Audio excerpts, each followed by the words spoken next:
السلام عليكم ورحمة الله وبركاته. عاملين ايه؟ يا رب تكونوا كويسين وبخير ان شاء الله. حابة النهاردة اتكلم معاكم عن شخصية مصرية آه، جميلة جدا، يعني هتستمتعوا حتى لما تعرفوا المعلومات دي عنها. هي سميرة موسى. سميرة موسى اتولدت سنة 1917 بقرية اسمها سيمبو، ودي تبع مركز زفتة بمحافظة الغربية. وتلقت تعليمها في كتاب القرية، لأن الأول طبعا كان هو التعليم بيبتدي في الكتاب، ومش كان كل الناس كمان بتودي الكتاب. وطبعا حفظت القرآن الكريم وظهر نبوغها في المدرسة الابتدائية بعد الكتاب. وكمان بدأت تحب العلم جدا وتتعرف عليه، وبقى عندها رغبة وشغف للتعليم جدا، ان هي تكشف الغوامض. وعرفت ان العلم هو اهم حاجة وهو الرسالة بتاعت الحياة. فخدت قرار من وقتها ان هي تبقى تدور على علم وتبحث اكتر، لحد ما انتقلت الى القاهرة. انتقلت من محافظة الغربية الى القاهرة، وكملت تعليمها الثانوي هناك. وطبعا اصرت على دخول الجامعة، وقتها ما كانش كتير بيدخلوا الجامعات. هي اصرت على والدها ان هو يدخلها الجامعة، ولما هو لقى منها اصرار كبير ان هي تكمل تعليمها طبعا وافق على قرارها دوت. وفي وقتها ظهر نبوغها في كلية العلوم، وكانت بتطلع الأولى في كل السنوات، يعني خدت سنوات الدراسة في الجامعة بتطلع الأولى دايما في السنوات. وبعديها خلصت دراسة الجامعة في القاهرة، وحصلت على درجة الماجستير. وبعدها سافرت إلى إنجلترا في بعثة عشان تاخد الدكتوراه، وكانت مدتها 17 شهر، يعني 17 شهر قعدت تاخد الماجستير. شهادة الدكتوراه 17 شهر بس. وطبعا كلنا عارفين ان المدة ديت صغيرة جدا ان هي تاخد فيها الدكتوراه، بس دوت برضو راجع لايه؟ راجع لنبوغها، وان هي حابة دراسة العلم، وحابة ان هي تدرس اكتر وتتعلم اكتر وتبحث في موضوعات مهمة. كانت دراستها عن ايه؟ كانت عن الاستخدام السلمي للذرة في مكافحة مرض السرطان. طب حد هيسألني هي ليه اشمعنى اختارت المجال ده؟ هي فعلا اختارت المجال دوت مهم جدا، لان والدتها دخلت في صراع كبير جدا مع المرض لسنين طويلة.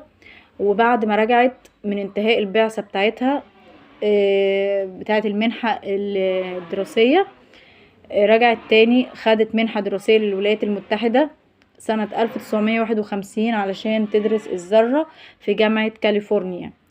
وده طبعا علمها دوت أذهل الجميع بنتائجه وأبحاثه في المجال بتاع الذرة، وخاصة في الأوساط العلمية في أمريكا.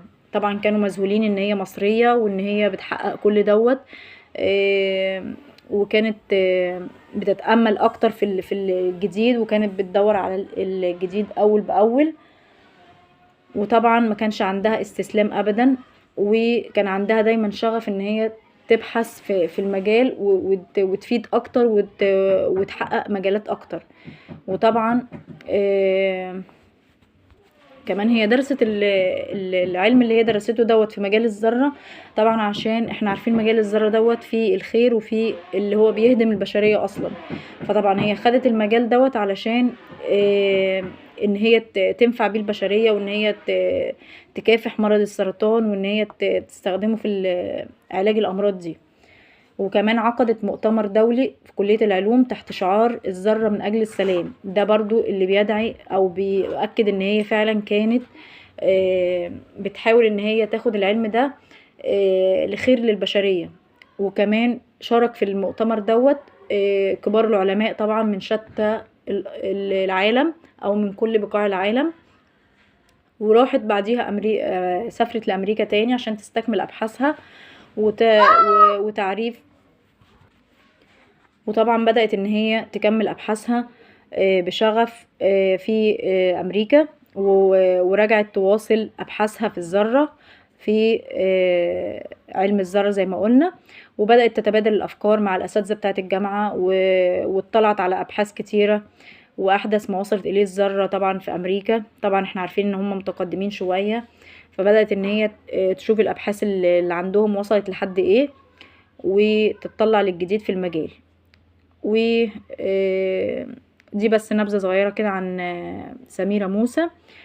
وفاتها كانت سنة 1952، وطبعا كل الصحف اتكلمت عنها لان هي كانت رائدة في مجالها بصراحة.